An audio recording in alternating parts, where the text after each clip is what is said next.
నమస్తే అండి. ఈరోజైతే మనం ఎగ్ ఫ్రైడ్ రైస్ చేసుకుందామండి. ముందైతే పెట్టుకున్నాను. ఇందులో తగినంత నూనె వేసుకుందాం. కొద్దిగా నూనె ఎక్కువ వేసుకుంటేనే బాగుంటుందండి ఫ్రైడ్ రైస్కి. కొద్దిగా పడుతుందండి నూనె. చూడండి, నూనె అయితే వేడెక్కిందండి. ముందైతే ఒక్క ఉల్లిపాయ అండి, నేను 1/2 కేజీ బియ్యం తీసుకున్నానండి.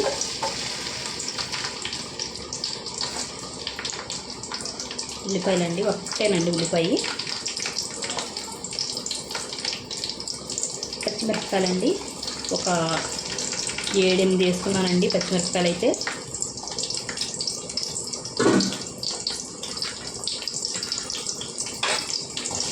కొద్దిగా వేగనిద్దాం.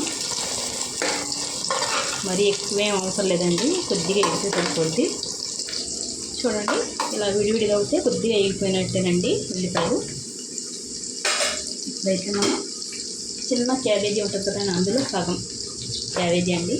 మీ ఇష్టం అండి, సన్నగా కోసుకుంటే సన్నగా కోసుకోండి, కొద్దిగా పెద్దగా ఉంటే పెద్దగా. ఫ్రైడ్ రైస్లో కొద్దిగా పెద్దగా ఉంటేనే బాగుంటాయి కదా, దాని గురించి నేను ఇలా కోసుకున్నానండి. అలాగే ఇందులో క్యారెట్ కూడా వేసుకుందాం. ఒక 2 క్యారెట్ అండి పెద్దవి. సన్నగా కోసుకున్న టైం కూడా సన్నగా కోసుకోవచ్చండి, పెద్దగా కాబట్టి పెద్దగా కోసుకోవచ్చు క్యారెట్ కూడా.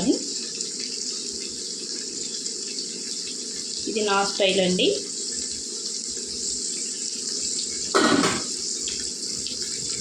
ఇందులో ఇది తొందరగా మగ్గటానికి మనం రుచికి తగినంత ఉప్పు వేసుకుందాం. నేను అన్నంలో అయితే కొద్దిగా వేసానండి, ఇందులో కొద్దిగా పడుతుంది. ఇవి వేగాలండి కొద్దిగా. అంత మాత్రం కొద్దిగా పెద్దగానే పెట్టుకోవాలండి. వేగటానికి చాలా తొందరగా అయిపోద్ది. ఇవన్నీ కోసుకుంటూనే లేట్ అండి. వేగడం అంటే చాలా తొందరగా అయిపోద్ది. ఇది వేగిన తర్వాత చూద్దామండి. చూడండి, ఇవైతే కొద్దిగా మగ్గాయి కదా. కొద్దిగా అల్లం వెల్లుల్లి పేస్ట్ అండి, కొద్దిగా సరిపోద్దండి, మరీ ఎక్కువ కూడా అవసరం లేదు. టేస్ట్ బాగుంటుంది అల్లం వెల్లుల్లి పేస్ట్ వేసుకుంటే. ఇది కూడా కొద్దిగా వేగాలండి. 1 టీ స్పూన్ అండి అల్లం వెల్లుల్లి పేస్ట్. చూడండి, కొద్దిగా వేగింది కదా అల్లం వెల్లుల్లి పేస్ట్. ఇప్పుడైతే క్యాప్సికం వేసుకుందామండి. క్యాప్సికం అయితే కొద్దిగా ఎక్కువ వేసుకుంటానండి నేను. మీ ఇష్టం అది, సన్నగా కోసుకుంటే మీరు సన్నగా కోసుకోండి. నేనైతే కొద్దిగా లావుగా కోసుకున్నాను.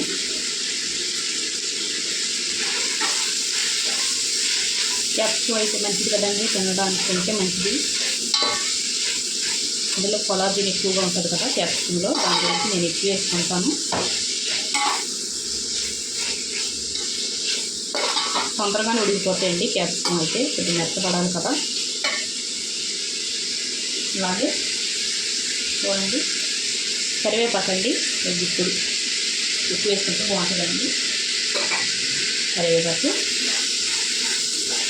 ఇదంతా బాగా వేగాలి. చూడండి, ఇవైతే బాగా మగ్గినాయి కదా. అయితే ఇందులో ఒక చెంచా కారం వేసుకున్నాం. ఒక చెంచా కొద్దిగా పడుద్దండి, ఒక చెంచా అంటే ఒక చెంచా, తినేవాళ్ళు వేసుకోవచ్చు కొద్దిగా వేసుకొని. నేనైతే ఒక చెంచాన్నర వేస్తున్నాను. ఇది వేగాలండి. కారం అయితే కొద్దిగా వేగితే పచ్చివాసన అది పోతుంది కదా. నేను ఇంక ఇందులో మసాలాలు ఏమి వేయనండి అట్లా, అంటే ఇలాగే బాగుంటుంది. వేసుకునే వాళ్ళైతే కొద్దిగా గరం మసాలా, ధనియాల పౌడర్ అని వేసుకోవచ్చండి. వేగిన తర్వాత చూద్దాం. కొద్దిగా చూడండి, కారం కూడా వేగిపోయింది. ఇప్పుడు మనం ఇందులోకి ఒక 3 గుడ్లు పగలగొట్టి వేసుకుందామండి. మీ ఇష్టం అండి, మీ ఎక్కువ తింటే ఎక్కువ వేసుకోండి గుడ్లు. 5 అన్న వేసుకోవచ్చు, 5-6 వేసుకోవచ్చు ఎక్కువ తింటే. నేనైతే 3 వేస్తున్నాను. అది మీ ఇష్టం, ఎక్కువ తినేవాళ్ళు ఎక్కువ, తక్కువ తినేవాళ్ళు తక్కువ గుడ్లు.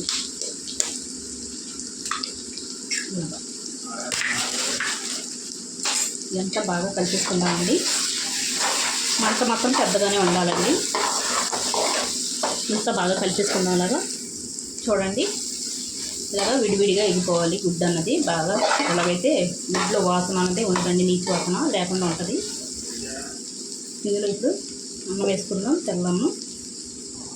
నేనైతే కొద్దిగా మెత్తగానే వండానండి అన్నం అయితే. మీరు బాగా పొలుగ్గా తింటే అలాగే వేసుకోండి అన్నం. కొద్దిగా వేసుకుంటా ఇదంతా బాగా కలిసేలా కలుపుకోవాలండి. ఈ మసాలా అంతా ఈ అన్నం పట్టేలాగా అంతా కలుపుకున్న తర్వాత చూపిస్తాను మీకు. చూడండి, ఇలా మొత్తం అంతా ఇలా కలిపేసుకొని